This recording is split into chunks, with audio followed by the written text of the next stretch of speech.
All right, all right. Thank you so much, subscribers, for joining us again for one of our expert interviews.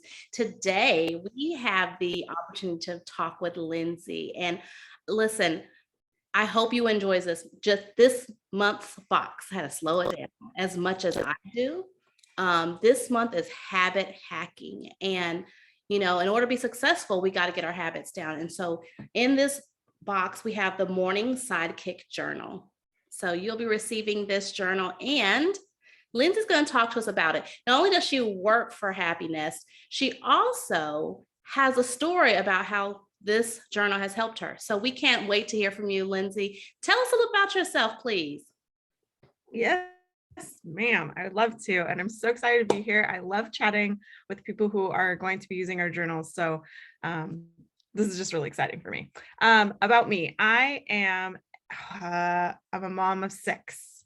They are all between the ages of 12 and 16. And just crazy fun. We have 4 bio kids and 2 teenage brothers that we adopted a couple of years ago that absolutely filled out our family and have just been a joy to be a part of their lives. I am the Chief Happiness Officer at Habit Nest, and what a great title. Isn't it great? I can never leave for that reason. I try to embody it all of the time. I even have a sweatshirt that says Chief Happiness Officer on the back. God. And so it keeps me in check. Like I cannot be cranky when I wear it in public. No one will expect cranky from you. I try. My kids would probably say otherwise. Especially when the house is a mess. But I'm the customer facing person. I kind of do a little bit of everything in our whole company. And I was their first employee. We now have 10 people on our team, and it's great. But we started because our co-founders, there's 3 dudes. They're the loveliest men I have met aside from my own husband. They were, one person in particular, Mikey, was like, I have no good habits. He was in college. He was like, I just am playing video games all the time. I'm eating all the time. I'm just a blob. I don't like it. And so he and another friend sat down, became habit monsters. They originally wanted to create an app, didn't realize how crazy expensive that was. So they started with this Morning Sidekick Journal that you guys are getting. And this is the first one? Mm-hmm. Oh, I didn't know that. I mean, the actual first one was beige and it had a lot of typos and it was pretty special. Actually, hold on. I have the original. Oh, wow. This is some behind the scenes. Oh, it's all stuck. This is the original. Wow. And it has some similarities, but we definitely did tweaking as people were using it and as we were finding our own flow that we wanted folks to use and content and stuff. So I love it. When we were looking for the best, I think mornings are super important, especially if you are working on your habits. I think it's the first thing you have to work on. And so we were looking and we couldn't find exactly, I had a vision in my mind of what we wanted. And I promise I found this journal. I was like, oh, exactly what we needed, because some journals, are just words and or lines with a few things. This really, really, to me, well, if you really use this journal, you will have one of the best setups to your weeks with your morning. So Chief Happiness Officer, I think that's so amazing. When I first reached out to interview, I was like, that title is amazing. I'm going to ask my job if I can change my title. I love the Chief Happiness Officer. Just in our few interactions we've had. You're amazing. I love it. So how did you transition? So on your company's website is your story, which is amazing. But it sounded like you were in the medical industry and then you moved into the Happiness team, which is completely different. And the reason why I'm bringing this up is our subscribers are career professionals. And our careers never really go linear, right? They're up and down, up and down. So I know we need to talk about the journal, but I did want to ask, how was that transition from the medical industry into this world? Oh my gosh, it's a great question. So Habit Nest came into my life because I was really struggling. We were foster parents to our now adopted kiddos at the time. There was a lot of like PTSD for them, secondary for me, like just trying to navigate trauma. I was very tired. I was not showing up as a manager like I wanted to. I wasn't showing up in my life like I wanted to, or for any of my kids. So I just Googled like morning journal, and I've been journaling since I was in kindergarten. So I always like, this is my go-to. Right. And I found this one. I was like, this is great. Like, this is not just a blank page, like you're saying. This is not just lines on a paper. This is actually these bite-sized chunks that I really needed at the time, and I still need. I go back to this well constantly, even though I've already like mastered a lot of my morning stuff. I can pull it back up once, you know how life goes and you Oh like get yeah. off. But as far as transitioning, Mikey, the same guy I was talking about earlier, had posted on our Facebook group for Habit Nest, hey, we need someone to answer emails 10 to 12 hours a week. And I used to be a professional blogger. I kind of missed that whole like being able to talk to anybody in the world kind of thing. I love helping people, like for better or for worse. I am an Enneagram 2. So I was like, oh, I'm gonna do it. I don't need a job. Like I already have a job and 6 kids, like, but I'm gonna try it. And very soon after, he was like, yeah, so here's your job title. Well, that hooked me. And then about 6 months after I started, it was great. 6 months after I started, he was like, he and the other 2 co-founders were like, Lindsay, we need you full time. And it was so scary because I helped open the clinics that I was working at, or that I had worked at. And I was a CMA there. I knew all of my patients. My patients all know me. I was like, tried to show up every day for my staff and everything. It was my baby. So the idea of leaving there was torturous to my soul. At the same time, I also knew that I was not quite in alignment with what I wanted or needed anymore. So Mm. I was so mad when Mikey called me about offering me a job, because I was like, I know I have to do this. Like, I know in my soul this is where I'm going to go, but I don't want to make this decision because it's so hard. But I did. I leapt. I went and talked to my doctor boss, and I told him what was up, and he was like, Lindsay, you have to go. Like, this is your passion. This is your love. You love writing. You love people. Like, you're flourishing. I've seen a change in you since you've even just started working for them part-time. Like, we'll be fine. You have to go. And so that really helped with the transition. And I'm still friends with all of my clinic people, but yeah, it was gut-wrenching, and it was hard for about 6 months. Especially transitioning from a 9 to 5 job into now like creating my own hours. I especially needed my habits. Right. Yeah. So it was tough. It was worth it. I'm glad I went with my gut. I'm glad I did it. And then what ended up happening is COVID hit, and then the medical field went crazy. And I'm so glad I wasn't working in it during that time. Who would have known, right? No, Woo, no okay. idea. Lindsay, you dropped so many gems in that we could like end the interview. Like, I'm going to recap a few things I heard. One, you did it scared, right? Let me back up before then. One, you saw an opportunity and you took it. So just the part-time, that's one way a lot of people can test the waters and see other industries, right? Without jumping in full-time. Alignment. When you're in alignment, we don't even have enough minutes to in this interview to go over what alignment feels like. And for those who are listening, when you really get clear on who you are and then what work you want to do, that alignment can kick in. And sometimes you're at certain jobs and that alignment feels like it's the right fit. The other thing is having a boss that supports your growth. Boy, I tell you, that's something that a lot of people don't have. To go back to your boss and say, hey, I think it's time for me to go. I want to do this thing. And he giving that blessing, right? And I think that's super, super important. And the last thing is sometimes you got to take a leap because you don't know what's getting ready to happen. So we can end the interview. That was perfect. Right there. Oh, well, I truly believe that mornings are important, but I'm also a morning person. So I do think I have a little bit of bias. That's why I thought this will be great because everyone is not morning people, but I do think the US does have a bias towards morning people, like try to make us, become morning people. So studies show that morning routines help you to be more productive. Why do you think morning routines are that important? Great question. I will back this up by saying I am not a morning person. Okay, good. We have two perspectives. I like to get things done in the morning, but don't talk to me. I love it.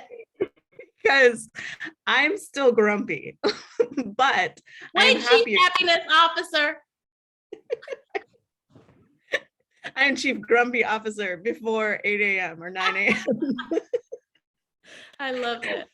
But I still get up and still get things going because I feel that much better once my morning has started. So why is it so important?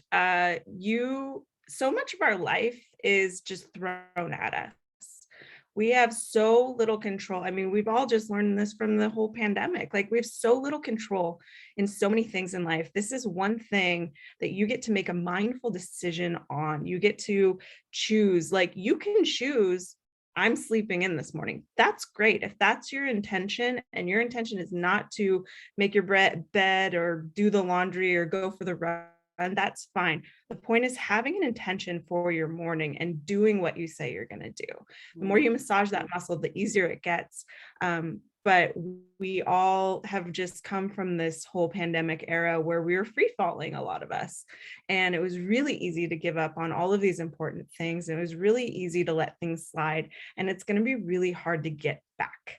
So yeah, absolutely essential. I would say that it doesn't mean you have to be a early morning riser. And we say this in the journal. I want to encourage people, like, read through the intro in here thoroughly. In the journal, it's all about, like, whatever morning is for you. If you are a person who works at night, your morning is not like the 9 to 5 world's morning. If your morning is with tiny children, maybe it's not until nap time, but it's just figuring out what works for you, when to be the either productive or self-care person that you need, and just rolling from there. It might mean waking up at 5 o'clock in the morning and going and getting a workout in. Like, that's great if that's what it is for you, but it doesn't have to be. It's whatever works for you, makes you design your day in the way that you need it. Oh, perfectly said. I think that's the key, right? Figuring out what is for you. And creating your own morning. Your morning may be at noon, or your morning may be in the evening if you work the swing shift. I think that's super important, right? So let's talk about this Morning Sidekick Journal. How does it work? Yes, great. My favorite topic. So this is the one that I started with too. This is my baby. Well, this one isn't, but this is my baby. Sometimes I'm actually showing people my original journal and I'm like, did I swear in there? This one is just a brand new freshie. But like I had said before, you're really going to want to go through the intro. It's essential. And we start you off right at the beginning. You need to establish your why. I think we've all come to realize this, especially as we become adults.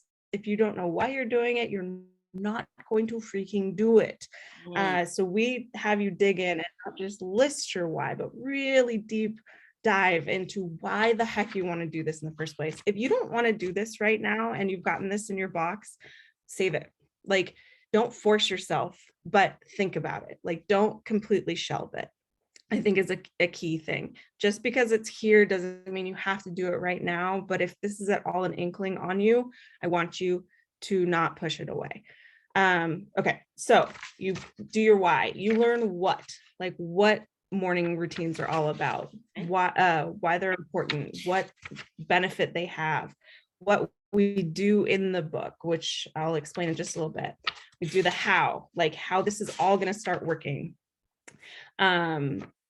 the science we figured out behind it, when you should wake up, common challenges that you have, all this great stuff. And then brainstorming different morning routines that you want to try. Then we jump you straight into the journaling. First week is called Hell Week. Oh, sorry. We have you commit. Gotta commit. Yep. I will do my morning routine this week. My word is like gold. Phase 1 is Hell Week. If you're offended by the language, I'm sorry, but not sorry. Because it sucks. Like no mincing of words. It's really hard to create a habit, and it's hard to start it. So every day what you'll see, Lindsay. yeah. When I first got my journal, I will say I loved the fact that that was such a truth transparent part of the book, because you read things that say, hey, 30-day challenge, 60-day challenge, all of these things, and they make it sound like it's so easy to do in the first 7 days, and then you beat yourself up because you can't do it. Right. So the fact that they called it Hell Week, first I was a little nervous, but then it was like, oh, I get it. Like, it's hard to start a habit if you haven't had this habit before. Exactly. Or if it's been a long time, or if it's there. I mean, there's this kind of stuff, like this can bring up some like old thrown back childhood stuff. Like, just be really patient and gracious with yourself, because there's a reason why you don't have this habit yet. And it might be simple and it might be very complicated. So being calm and gracious with yourself is all this is about. Awesome. So every day you get a piece of content. Sometimes it's a tip, sometimes it's a challenge, sometimes it's an affirmation. And then every day you'll have guided journaling. You'll do the top part at night. And we've listed this out. And if you have any questions, anyone's very welcome to reach out to me. But top part at night. So you're going to set your intention. Tonight, here's when I'm going to sleep. Tomorrow, here's when I'm going to wake up. And then there's like a prompt. This one says, what's a unique thing about me? You write out your morning ritual, your morning routine. Then the next morning, you're going to get up and you're going to have to like face yourself, because you're going to write, here's when I actually went to sleep. Here's when I actually woke up. This is where you get to throw yourself into an accountability loop, because it feels really crappy to fall short of these. Okay. Yeah. And then you're going to check off your morning routine as you do it. You're going to list your most important tasks, fill out the rest. Like, it's pretty self-explanatory. These prompts, the routine will stay, like the list will stay, but you can change your list as you want. These prompts will change because we don't want people to get bored and start to like zone off on us. Especially in the first week, make your ritual, your routine, stupid easy. I'm talking like one of these lines is get out of bed, and the next one is brush teeth. Yeah. Especially if you're just starting out, you want to hit these endorphins in your brain by checking this off. And you want to make it a positive experience. So make it dumb easy. The point is that you're getting into the habit of checking in with yourself, being mindful with your mornings, and being mindful with what you do with yourself. Yes. And then you just wash, rinse, repeat. There's at the end of each phase, there's a recap. You dive in, do a little bit of talking again about your why, and checking in on if you want to change your why, if you're needing to, and you just go on. It's 66 days because it takes about 60 days to establish a habit, and we're extra. And yeah, there's more volumes after this, but conquer this one first. I love it. One of day 2 morning routine, on the side it says make these small, read 2 pages, not 10. I just love that, like, because I have a habit of I'm gonna read a book this month. Haven't read a book in a while. I've been listening to books, but I started buying a few because I wanted to actually read and hold a book. But putting a goal down to read 50 pages in a morning is not realistic, right? And so 2 pages is realistic. I think that's super, super awesome. One of the many reasons I wanted to interview you is because your own journey with using the journal? So you talked a little bit about it, Mhm. your kids and your foster kids. So if we can talk a little bit about your personal experience with Yeah, the Sidekick Journal. I would love to. Yeah, I started it gung ho, also a little bit like, ew, hell week. I don't know. Um, but I made the grave mistake. I ignored the suggestions in the journal and I was like, I'm going to make this to-do list and I'm going to do it every day. And I very quickly burned myself out because one, I got it done a couple of times and then I was too overwhelmed and couldn't keep going. So it actually took me closer to like 90 days to do this full 66-day journal. And by the end of the journal, I was working for Habit Nest, like fully working for Habit Nest, or I mean part-time, but still. So if an employee does not finish this in 66 days, that means nobody has to do this in 66 days. I took some weekends off. I fell off the wagon for a week. But the really cool thing I realized was that because I had already started it going and my brain understood what needed to happen, it was so much quicker to pick it back up. And then just having community around me to hold me accountable, like my husband or friends, or there's an online group that we have, just really helped. What else could I say about that? Yeah, it definitely helped me show up as a mom. It helped me show up just for my house. I'm not like, I hate doing chores. I want to be the cleanest person ever. But it definitely made it less overwhelming. I just would pick one tiny thing, like one load of laundry or this, and just those little bits and pieces as I went along just made such a huge difference in the long term. Awesome. Thank you so much for sharing. I think it's super Yeah, important that we give ourselves grace, but also know that this is not for us to beat ourselves up or um, chase perfectionism. The whole point is that we're trying to build a habit and giving ourselves some space there. I think is super, super important. absolutely. Now, the tagline for the Morning Sidekick Journal is conquer your morning, conquer your life. What does that mean to you? Oh man. I think really what it comes down to is your morning sets the tone for the day. I think we can all attest to, I've just done it this week. I blew past my morning wake up time. I slept in way too long and I just felt really frazzled the rest of the day. Even though I was getting the things done that I needed to do, it was just my overall mindset really was distracted. I was feeling a little bit like I failed. And you know, I just didn't, it was just frictionful, if that's a word.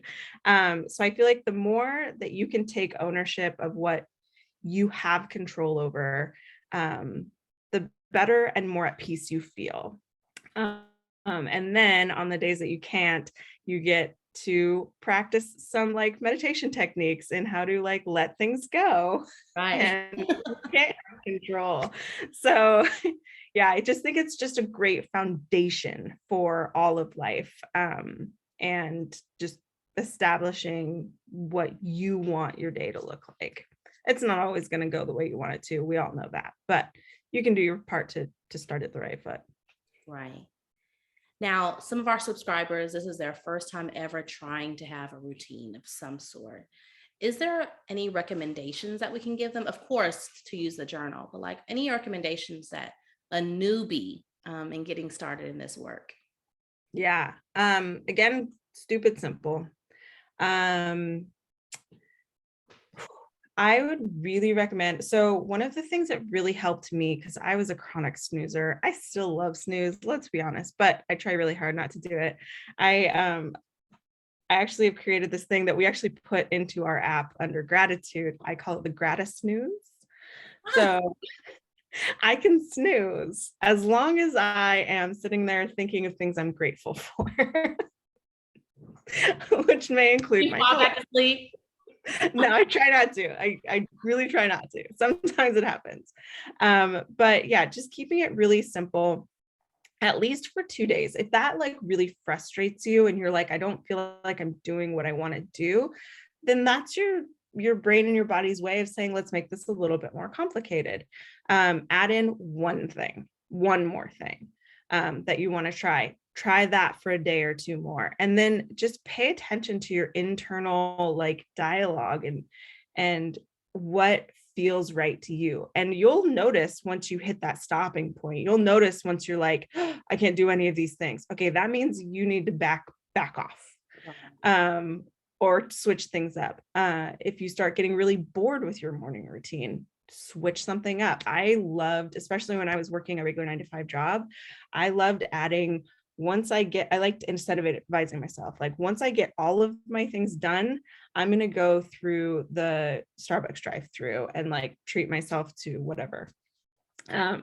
So like anything that gets your heart pitter pattering, anything that makes you feel like you've like can breathe a little bit better, that's what you want to add to your routine, but don't make it overly complicated at the beginning, and just listen to yourself. I think that's my basics. Awesome. Thank you so much. I will tell you, I'm super excited. Again, I'm a morning person though. My entire house is not. They are upset with me every morning. School's getting ready to start here. So I have to learn to, my daughter says, simmer down a little bit in the mornings. But just because I'm a morning person does not mean I am making the best use of my time and maximizing my time in the morning. And so I am super excited to dive right on in. We're going to we have our own Facebook group of our subscribers. We're going to try to give people time to read the intro, but then jump right on in and see if we can keep each other accountable about setting our morning straight. So again, thank you so much for being here, sharing your story, sharing. You're employee number one. I love it. Happiness sounds such like a wonderful, wonderful company. We're always so excited to hear about places that are human-centered, that really take care of their employees. Because again, this is a career professionals membership group. So it's important to hear when people are happy in their place of employment. So thank you so much. Now, Lindsay, how can people find you? I am easily stalkable. My email is Lindsay, Lindsay at habitnest.com. I'm on Facebook under Lindsay McDermott. I'm on Instagram under Lindsay McDermott. So I'm on Twitter under Lindsay McDermott. Easy enough. Easy enough. Down in the comments, in the description of this video, we'll also put the Happiness website, so people can check out some of the other books, and also your story. I think your story is super amazing, super inspiring. Thank you so much for being here. Now, any last words? Do you have any last words for our subscribers? No, I'm just really excited to have some more folks doing this, and yeah. Yes. You got this. You like self-grace, self-love, but also know when to push yourself a little bit. I think that's the key. Yeah, I definitely think in this next half of the year, stretching ourselves is definitely the key. Thank you so much again, Lindsay. Subscribers, make sure you follow Lindsay, and let us know in the comments how the Morning Sidekick Journal has changed your life. Again, thank you so much. Until next time.